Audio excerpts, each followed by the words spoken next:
Samantala, tukoy na ng PNP ang mga posibleng kinaroroonan ng negosyanteng si Atong Ang. Para sa update, magbabalita live mula sa palasyo si mobile journalist Julie Baiza. Julie, maraming locations ba itong tinutukoy ng PNP kung saan naroon si Atong Ang?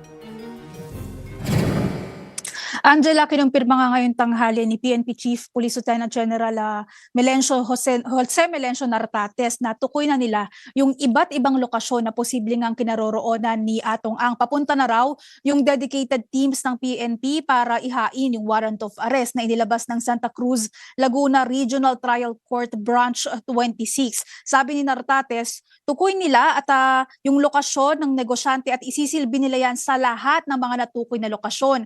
Mayroon din daw 10 o 11 pulis na subject sa warrant of arrest na nasa ilalim ng restrictive custody ng PNP sa ngayon at iniutos na rin na ilipat o isurrender sila sa CIDG. May nakipag-ugnayan na ba mula sa kampo ni Ang?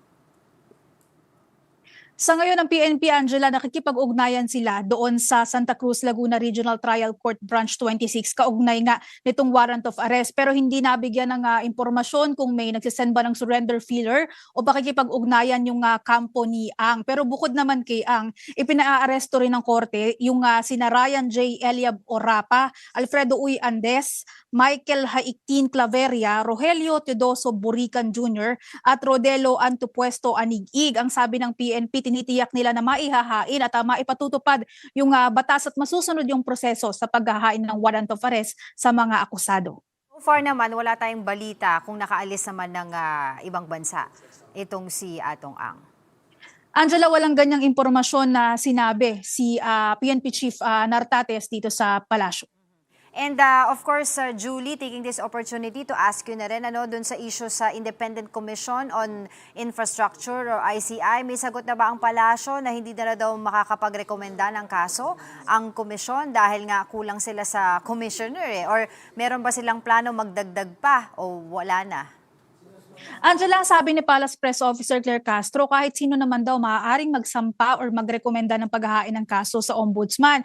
Kahit daw nag-iisa si ICI Chairperson, former Justice Andres Reyes, hindi raw magiging hadlang yan para makapagrekomenda siya ng kaso. Pero kinikilala naman ng palasyo na mas maganda at magiging mas maayos ang palakad kung mas maraming opisyal nga na nag-iimbestiga. Kaya lang yung desisyon, hawak daw yan ni Pangulong Bongbong Marcos at sa ngayon wala pa nga sinasabi kung papalitan yung mga nagbitiw na sina former Commissioners Fajardo at si dating DPWH Secretary Babe Singson. Well, Julie, to be honest, tila matagal yung pagkakaroon or pagdedesisyon ngayon ni Pangulong Bongbong Marcos tungkol dito sa magiging estado ng ICI kung re-appoint ba siya ng mga panibagong commissioners or talagang tatanggalin na niya itong ICI. Bakit kaya ganoon? Siya ba ay nag-iisip pa kung ano talaga ang gusto niyang gawin dito sa ICI? Unang punto, Angela, doon sa sinasabi nga nilang pagbibigay ng sulat, ang sabi ni Castro kanina, independent nga daw yung ICI pero baka nga daw mas maganda kung makakausap sila ni Pangulong Bongbong Marcos. Doon naman sa tanong kung ano nga ay yung mga dahilan bakit tila natatagalan or kung may plano pa ba, si Pangulong Bongbong Marcos nga lang daw ang makakasagot at intayin na lang daw yung pagbabalik niya mula UAE. Speaking of UAE, anong update sa state visit na yan ni Pangulong Bongbong Marcos sa UAE?